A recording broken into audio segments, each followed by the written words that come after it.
कुंड्यांमध्ये लावलेली रोपं पण तुम्ही बघितली असतील. पहिल्यांदा ही रोपं अगदी छोटीशी असतात. थोड्या दिवसांनी पुन्हा तुम्ही बागेत गेला तर काय दिसतं की रोपं हळूहळू हळूहळू मोठी झाली आहेत, पण कुंड्या मात्र आहे तशाच लहान. पक्षी काय करतात सांगा मला? तर पक्षी चोचीनं दाणे आणि किडे टिपतात. काही पक्षी फळांवर चोच मारतात आणि तुकडा काढून गिळतात.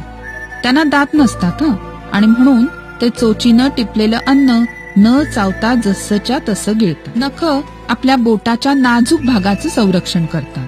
नखं वाढली तर काय होईल?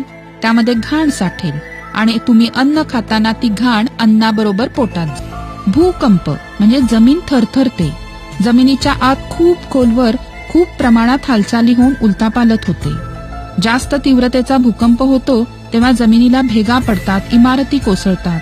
कधी कधी माणसं, गायीगुरं यांना इजा होते, जीवितहानी होते आणि मालमत्तेचं खूप मोठं नुकसान होतं. आपलं घर तुम्ही रोज झाडून स्वच्छ करता.